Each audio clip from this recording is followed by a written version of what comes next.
I'm looking forward to seeing Junior now. I heard he's a really good player, a lot of potential. Oh, what's happening, Junior? You all right? You alright? All good, man, all good. Nice to meet you, man. Likewise. So, my name is Junior Piper. I play for QPR U18. I'm currently chasing the big contract. And you? My name's Kevin George. I used to be a pro back in the day. I now deliver a soccology program, so I focus on mental health and emotional health in football.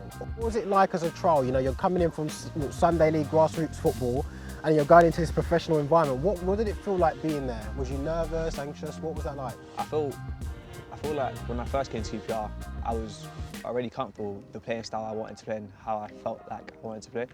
So when I came in, I was a bit scared because I'm stepping up my game with the boys that I've been here for a bit. So I was anxious, yeah, but at the same time, I was capable of being there. So I felt comfortable straight away. When I was at Charlton and West Ham, we trained twice during the week and we played on the weekend. Now when I'm working at clubs and I'm working with under 13s, they're training pretty much full time. I think your generation, you sacrifice relationships with your family and your friends, because a lot of these academies now, they move you schools as well. So you're literally isolated. You become a player and less person. As soon as I got signed, I thought to myself, I've been told you've got to live the life you chose. So when it comes to football, can't stay out late, can't be on PS4 till 3 AM in the morning. And then I'm there at a young age thinking, am I really ready to sacrifice everything for my team? I feel like football should never be a job. I feel like you should just enjoy yourself. Like, it's the only thing that you want to do. Like, football should never be, I need to do this. It should be, yeah, I want to do it. When I step onto the pitch, my mind empties out. All I'm thinking about is, what do I do here? What am I doing right now? And what can I do for the best for myself? So football's a kind of remedy for me that clears my head and calms me down.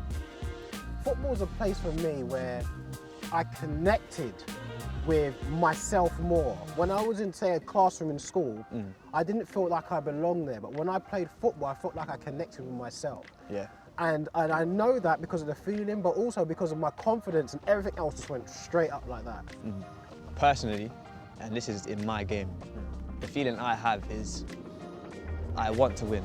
I want to be that person on the pitch that you look at and think, he's amazing, he's the player that I want right now. And when I step on the pitch, I give it my all. And I make sure I lead the pitch. When I lead the pitch, I can't give nothing more. I can't say I should have done this or I should have done that. It's always well done for this, well done for that.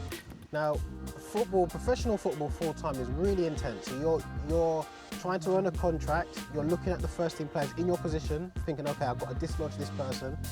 You've got your teammates, but you're also competing against your teammates, because sometimes you know what it's like, as they push players forward, they might put them in your position. You're trying to impress your teammates, you're trying to impress the coach. And it's a very emotionally intense environment. How can that be a safe space? How safe do you find that space? I'll compete with anyone, even if they're my friend or not. But at the end of the day, we're all battling for the same thing. So with that, I feel comfortable around that whole situation, yeah. You've kind of handled it in a positive way. Do you think some people struggle with that, managing that? A lot of people do. That's why I feel like some people feel like the love for the game because of things like that. So they start thinking to themselves, oh, I'm not good enough. But I can't do this, I can't do that. And then their friends might not be helping them as well. So it kind of all goes in together, and then they just feel too scared to do what they want to do. Usually, with my circle, around my circle, me and my friends have a lot of people who can speak to because we all grew up around the same area.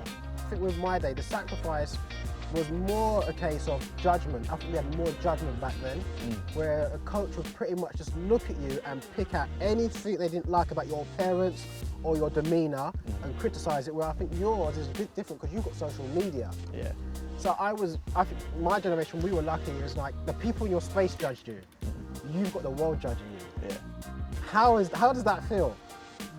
It can throw your game off completely. Because with social media now, everyone has it from the ages of 10 to the ages of 30 plus. So now you got a 10-year-old saying this about you, and you got a 30-year-old saying this about you, and you don't even know who they are. So depending on the type of personality you have, it affects you majorly. Like, it's crazy how much it can affect you. Wow, for footballers, you've got to prepare yourself for training, right? Someone dubs you up, they was go, ah, and it's like, all right, it's part of it. On a Saturday, something happens, even the fans, it's like, okay, I've conditioned myself, I've prepped myself.